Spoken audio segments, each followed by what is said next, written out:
قد كفاني علم ربي من سؤالي واختياري ودعائي وابتهالي شاهد لي بانتظاري.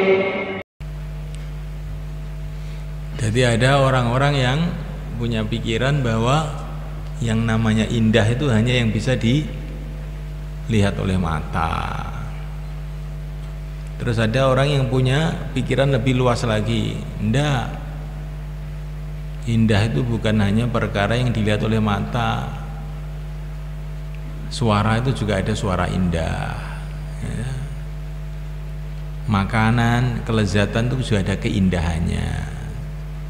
Maka keindahan itu bukan hanya dalam perkara yang dilihat mata, tapi seluruh yang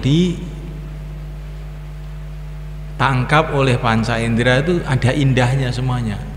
Ada perkara yang indah, ada juga yang tidak indah. Ini sudah mufakatnya manusia. Tapi sekarang ada pertanyaan. Perkara yang tidak bisa ditemukan oleh panca indera, nggak bisa dilihat, nggak bisa didengar, nggak bisa dirasakan, nggak bisa diraba, itu apa ya ada indahnya? Nah, ini dibahas sama Ghazali. Ada.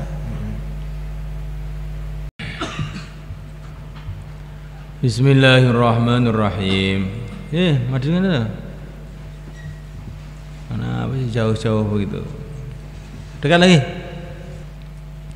Wa in qulta mongko lamun ngucap sapa sira fadil asya mongko utawi iki kira perkara wa ilam tudrok lan senajan ora ditemu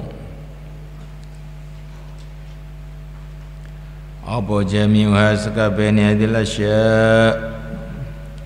bi hasil basari kelawan indra mata misal aswat sepadane pira-pira swara wa ta'amilan pira-pira panganan wa inna mongko temsine dilasya iku latang fakku ora lepas sapa dilasyani idrokil hawas saking oleh nemu indra lima laha marang hadilasya wa di mongko tekel hadilasya iku maksusatun pira-pira kang bisa ditemu indra walaisa yungkaru lan ora diinggari apa lausunu kebagusan wal jamal lan keindahan lil mahsusat kedhi perkara kang ditemu panca indra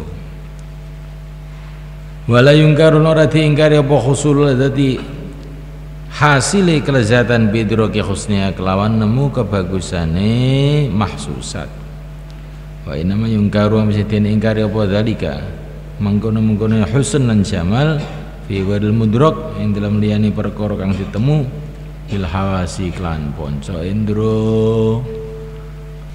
Jadi ada orang-orang yang punya pikiran bahwa yang namanya indah itu hanya yang bisa dilihat oleh mata.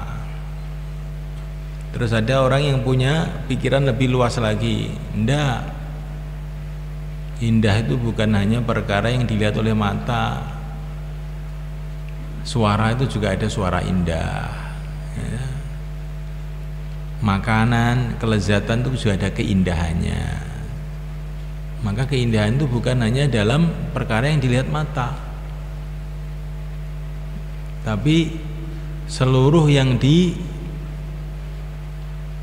ditangkap oleh panca indera itu ada indahnya semuanya. Ada perkara yang indah, ada juga yang tidak indah. Ini sudah mufakatnya manusia.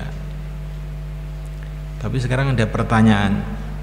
Perkara yang tidak bisa ditemukan oleh panca indera, nggak bisa dilihat, nggak bisa didengar, nggak bisa dirasakan, nggak bisa diraba, itu apa ya ada indahnya? Nah, ini dibahas sama Ghazali. Ada. Ini orang ini punya akhlak yang baik, yang bagus. Padahal akhlak itu kan tidak bisa ditangkap oleh panca indera tuh. Tapi ada keindahannya juga. Berarti keindahan itu bukan dalam perkara yang bisa ditangkap panca indera saja.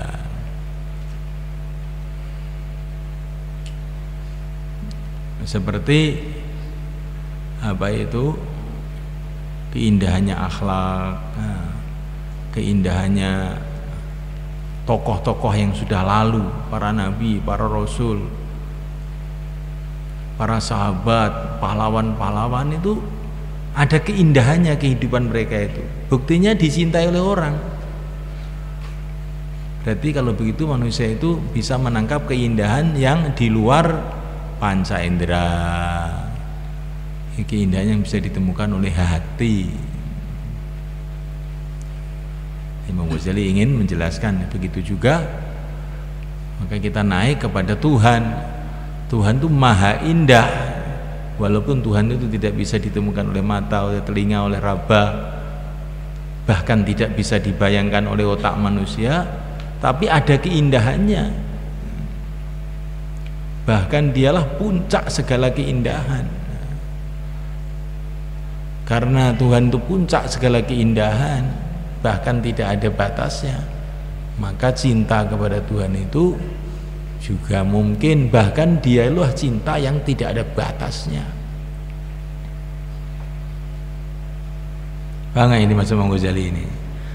Ini yang apa itu perlu direnungi. Tapi ya orang itu kan menurut tingkatannya masing-masing tanya.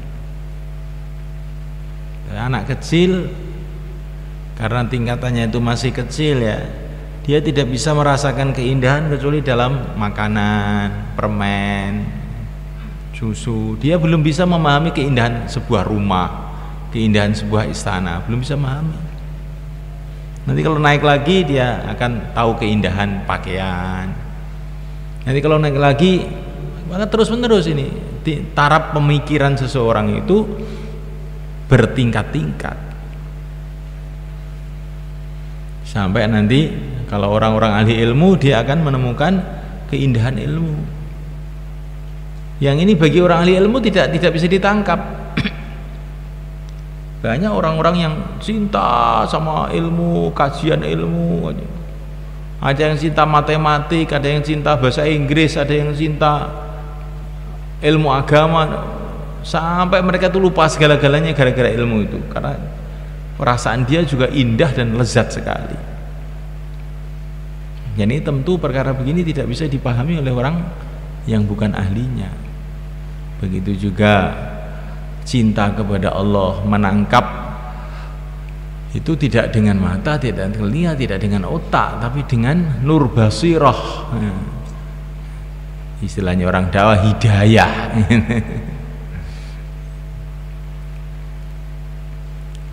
Ya, sebagai anak kecil itu dengan perjalanan umur dia akan meningkat. Begitu juga orang ahlul iman itu dengan perjalanan imannya itu dia akan meningkat, naik sampai bisa merasakan keindahan para ulama, keindahan para wali, keindahan para sahabat, keindahan para nabi, pada puncaknya keindahan sifat-sifat Allah yang membuat mereka lupa segala-galanya.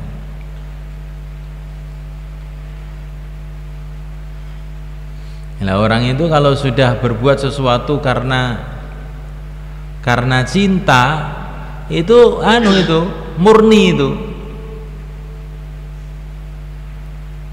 Kalau kamu tuh minum kopi karena memang seneng kopi, itu nggak ada pertimbangan lain. Saya tak minum kopi biar dipuji orang, nggak ada. Panjang aku seneng ya kopi iki. Nggak ada pertimbangan lain.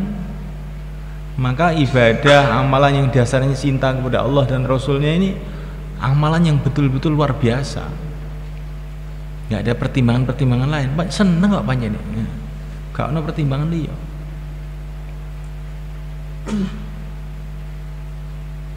Nek wong wis seneng macul, wis gak ning pertimbangan apa. Pokoknya nek macul ki enak, seneng.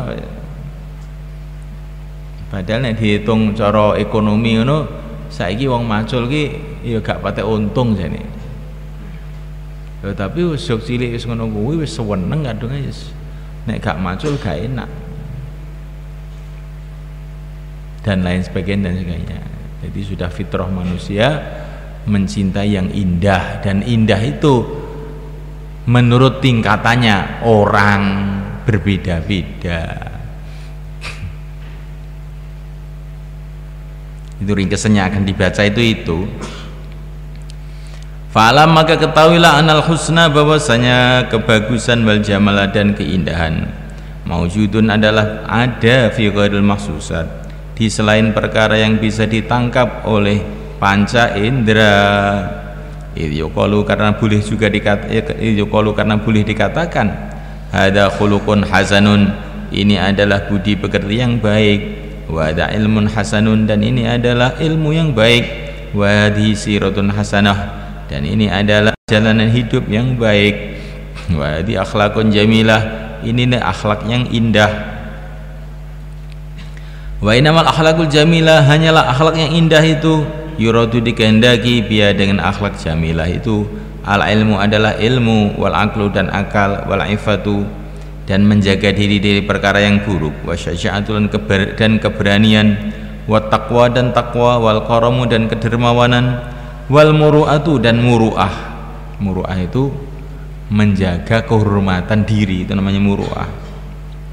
Wa sayru khilalil khair, dan seluruh perkara sifat-sifat kebaikan, wa syai'un dan sesuatu min hadis sifat, dari sifat-sifat ini la yudraku adalah tidak bisa ditangkap bil hawasi dengan indera lima al khamsi yang lima, bal yudraku bahkan ditemu binuril basirah dengan cahayanya pandangan hati al batinati yang batin.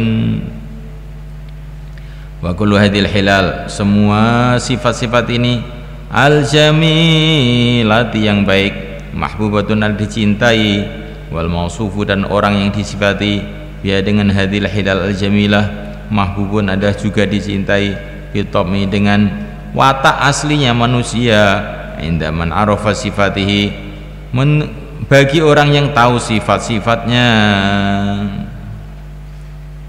Terus wa ayat tadi kah? Hah? Iya benar.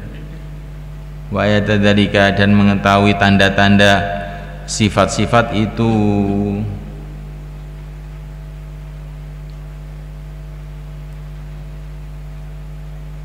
Wa anal amra, dan bahwasanya kenyataannya kadzalika adalah seperti penjelasan tersebut. Anatiba, yaitu bahwasanya watak manusia majbulatun adalah sudah diwatakkan ala hubbil anbiya, untuk mencintai para nabi shalawatullah alaihim, wa ala hubbis sahabat, dan untuk mencintai para sahabat radhiyallahu ta'ala anhum, ma'anahum, padahal mereka manusia itu lam yusyahidu, ma'anahum, bahwa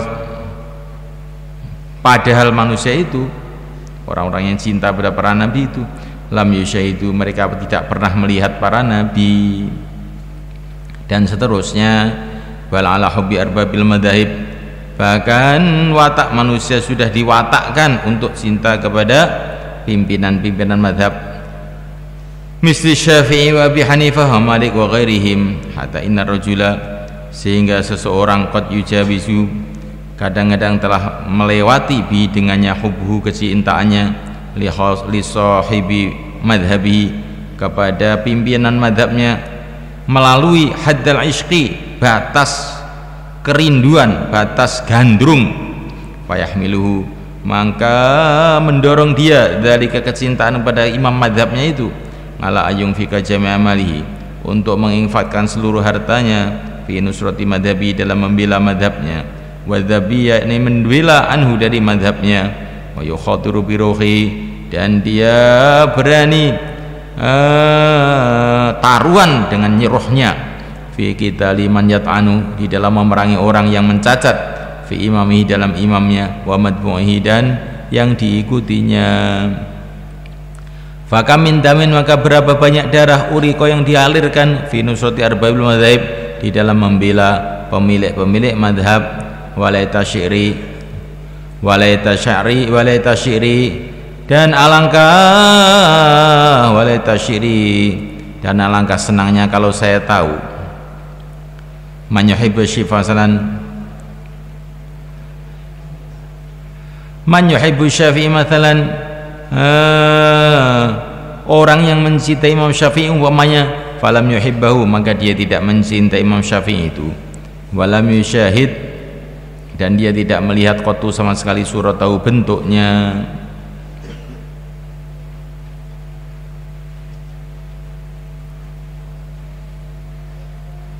Falima yuhibbuhun, man orang yuhibbu yang dia mencintai Syafi'i, Syafi'i umpamanya, falima yuhibbu, untuk apa dia mencintainya, walam yusyahid qatu suratahu, dan padahal dia tidak pernah melihat sama sekali rupanya Imam Syafi'i itu. Walau syahadahu, semua dia melihatnya langsung, rubama lam yastahsin, mungkin dia juga tidak menganggap ganteng suratahu, rupanya, padahal ganteng betul.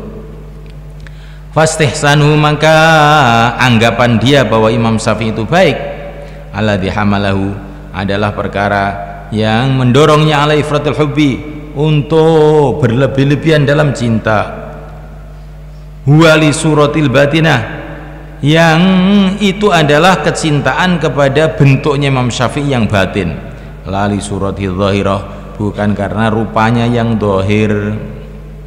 Fa inna suratahu zahirah, sesungguhnya rupanya yang zahir, qatin qalabat turaban ma'a turab, telah menjadi debu bersama debu.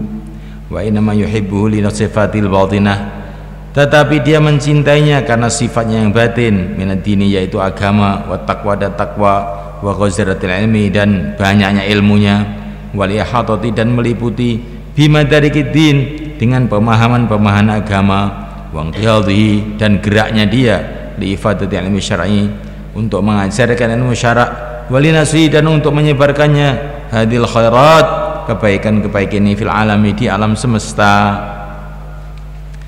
Wadi, perkara ini, umurun jamilatun, adalah perkara-perkara yang indah, la yudroku jamulha, yang tidak ditangkap keindahannya, illa binuril basirati, kecuali dengan cahaya hati. Wa amal qahabasu, adapun panca indera yang 5, faqasiratun, maka dia tidak mampu anha, untuk menemukannya.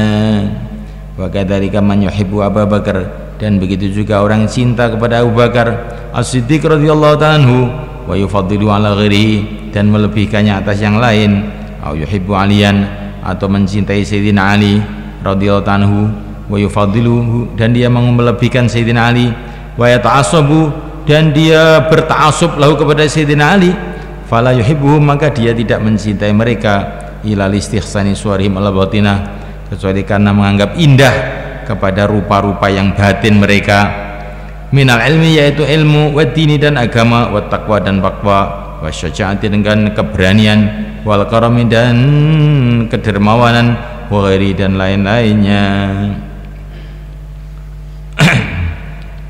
Famaklumun, maka sudah diketahui, anaman, bahwasanya orang yuhibbu Siddiq, yang mencintai Abu Bakar Siddiq radhiyallahu ta'ala mathalan, seumpama, laisa yuhibbu 'idhamahu, tidaklah dia mencintai tulang-tulangnya, walahmahu, dan dagingnya, wazildahu, dan kulitnya, wa atrafahu, dan anggota badannya, wa syaklahu, dan bentuknya, idkulu dzalika, karena semua itu zala, telah hilang, wa tabaddala, telah berganti-ganti, wa na'adama, dan telah sirna, walakin bagia, tapi masih kekal, maka as-siddiq bi siddiqo, perkara yang adanya as-siddiq bi, dengannya siddiqan, dikatakan siddiq, diberi nama siddiq, waya, maka as-siddiq bi siddiqo, as-sifatul mahmudah, adalah sifat yang dipuji, alatihya, yang dia itu masadirus syiar al-jamilah, adalah sumber-sumber perjalanan hidup yang baik.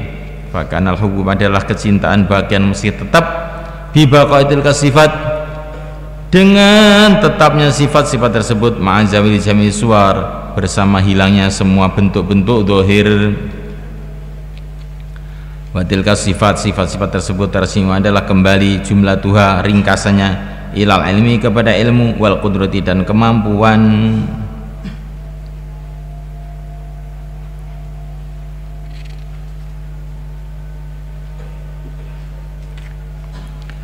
In alima, karena Abu Bakar telah mengetahui haqaiqal umur, hakikat-hakikat perkara-perkara, wa qadara, dia mampu ala hamli nafsi, untuk mendorong dirinya sendiri, alaiha kepada haqaiqul umur bi qahri syahwati dengan mengalahkan syahwat-syahwatnya.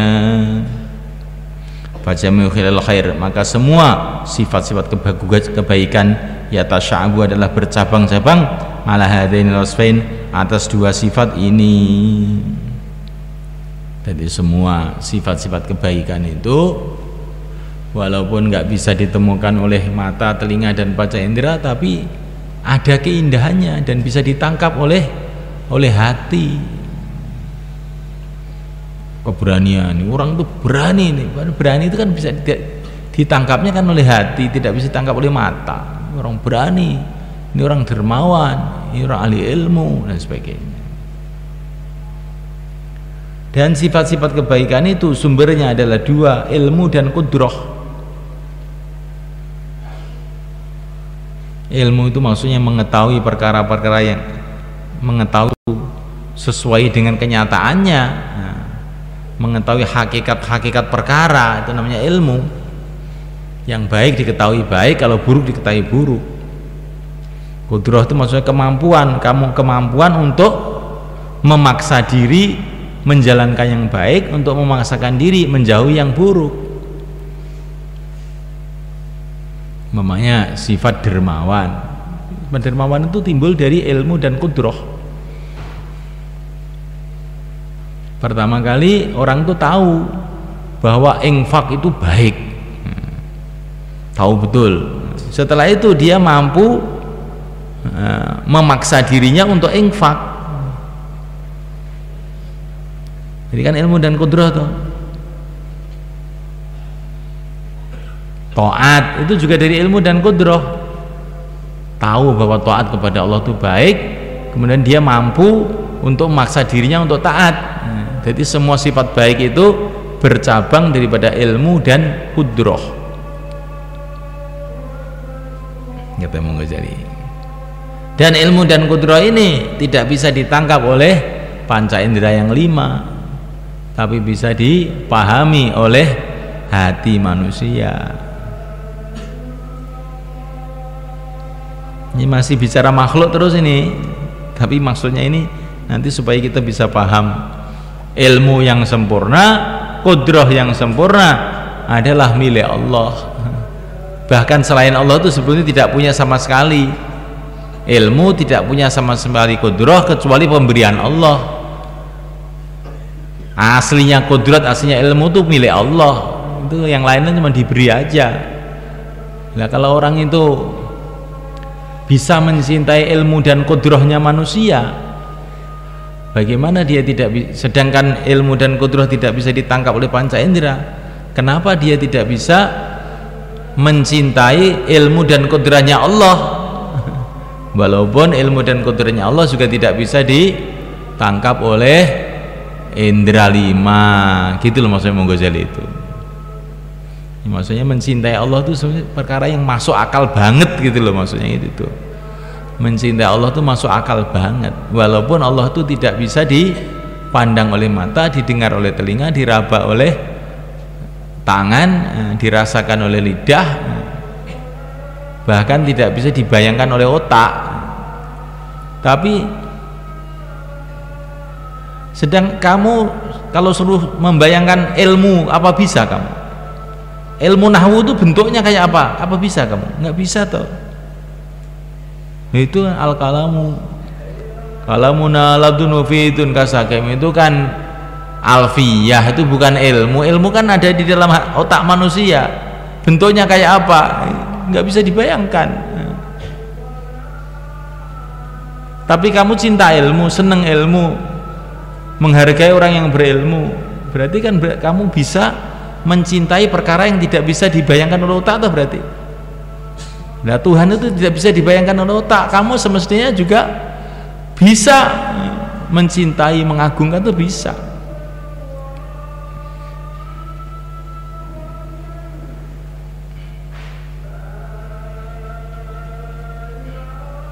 Di makhluk tidak bisa dibayangkan oleh otak, itu bisa. Tidak bisa dibayangkan bentuknya maksudnya. Kalau makhluk ya mesti semua bisa dibayangkan, tapi dibayangkan bentuknya nggak bisa. Bentuknya marah itu kayak apa, bentuknya seneng itu kayak apa. Nah, Bentuknya males itu kayak apa? Kan nggak bisa dibayangkan tuh. Males itu yang ngantuk itu namanya bentuknya ngantuk, bentuknya maksud yang ngantuk, bukan bentuknya ngantuk. Ngantuk itu sendiri itu satu keadaan ya, yang nggak ada bentuknya, orangnya tampak tapi ngantuknya itu, lah itu matanya merem, itu bentuknya mata, bukan bentuknya ngantuk. Bentuk ngantuk itu sendiri hanya bisa dipahami oleh otak, nggak bisa digambar. Gambar ngantuk itu nggak ada. Gambar mata yang ngantuk ada, tapi gambar ngantuk nggak ada. Nah,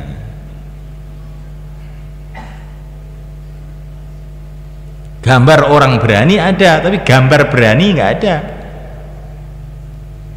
Ini Pak Imam Bonjol pakai serban, naik kuda putih, nyengklit keris, ngetok ning keris, setan kober.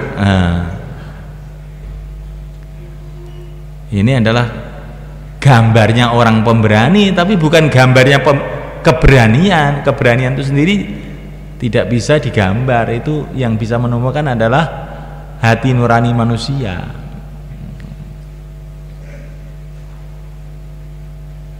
Ya Allah SWT tidak bisa digambarkan, tidak bisa dibayangkan, tetapi bisa, itu dicintai bisa. Bahkan bukan hanya bisa, kalau orang itu paham betul, tidak ada yang bisa yang dicintai yang sebenarnya selain Allah. Wong yang lainnya itu nggak ada yang punya. Yang lain itu cuman diberi saja. Hakikatnya itu hanya Allah. Ini mestinya kalau orang itu punya pemahaman yang jernih, tidak ada yang dicintai selain Allah. Tapi ini kan terlalu jauh dari otak kita ini. Karena otak kita ini sudah dipenjara oleh mahsusat. Kita ini sudah terbiasa apa-apa itu yang bisa dilihat, apa yang bisa didengar.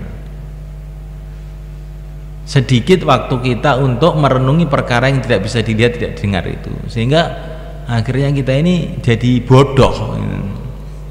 Seperti anak kecil yang taunya cuman keindahan permen tok itu. Ya itu anak kecil tuh dikasih pakaian kain apa gumbal gitu, kalau masih kecil itu juga tidak malu, juga tidak apa. Pokoknya dapat permen. Karena belum ngerti. Nanti kalau sudah agak besar lain lagi, tambah meningkat lagi, lain lagi gitu. Nah ini kata-kata Imam Ghazali itu perlu direnungi, terus dirasakan, terus doa kepada Allah. Allahumma rzuqni hubbaka wa hubba man yuhibbuka, sehingga jadi sifat dalam hati mencintai Allah. Dan mencintai Allah itulah inti makna la ilaha illallah. Karena ilah itu maknanya perkara yang sangat dicintai. Maknanya itu asal dalam bahasa itu.